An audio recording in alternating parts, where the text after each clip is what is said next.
Hello everyone. ये video में मैं लिमिटेशन एक्ट 1963 का सेक्शन 10 डिस्कस करने जा रहा हूँ। Section 10 of Limitation Act talks about suits against trustees and their representative.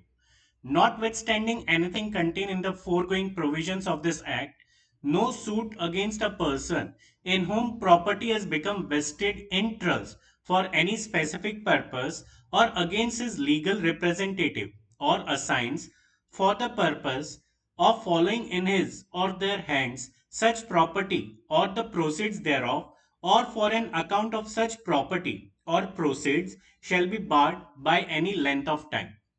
Section 10 क्या कहता है कि अगर किसी भी पर्सन ने अपनी प्रॉपर्टी किसी को एज अ ट्रस्ट उसको ट्रांसफर किया हुआ है उसकी देखभाल करने के लिए या उसको पावर दिया गया है रिलेटेड टू दैट प्रॉपर्टी, तो वहां पे जो पर्सन को ट्रस्टी असाइन किया गया है या फिर जो भी लीगल रिप्रेजेंटेटिव है, आप उसके अगेंस्ट केस कर सकते हो।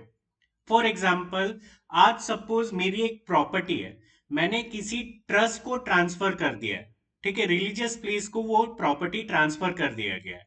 अब वहां पे जो रिलीजियस प्लेस के जो ट्रस्टी है, वो प्रॉपर्टी से रिलेटेड अगर कोई भी डिस्प्यूट आता है, तो आप वो ट्रस्टी या फिर उस वक्त जो मैनेजर है जो मैनेज करते हैं वो पर्टिकुलर ट्रस्ट को, उसके अगेंस्ट आप केस कर सकते हैं।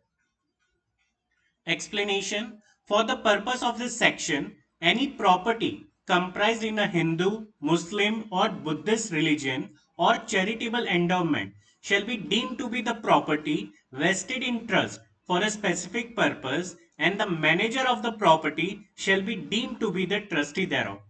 जैसे कि मैंने कहा कि अगर कोई प्रॉपर्टी आप ट्रांसफर भी कर रहे हो, whether you are a Hindu, Muslim, Buddhist, तो जिस किसी भी पर्सन या चैरिटेबल पर ट्रस्ट को आपने प्रॉपर्टी ट्रांसफर किया हुआ है, उस वक्त जो मैनेज कर रहा है वो पर्टिकुलर ट्रस्ट को, वहां पे उसके अगेंस्ट में आप केस कर सकते हैं अगर वो प्रॉपर्टी से रिलेट कोई भी डिस्प्यूट हुआ तो।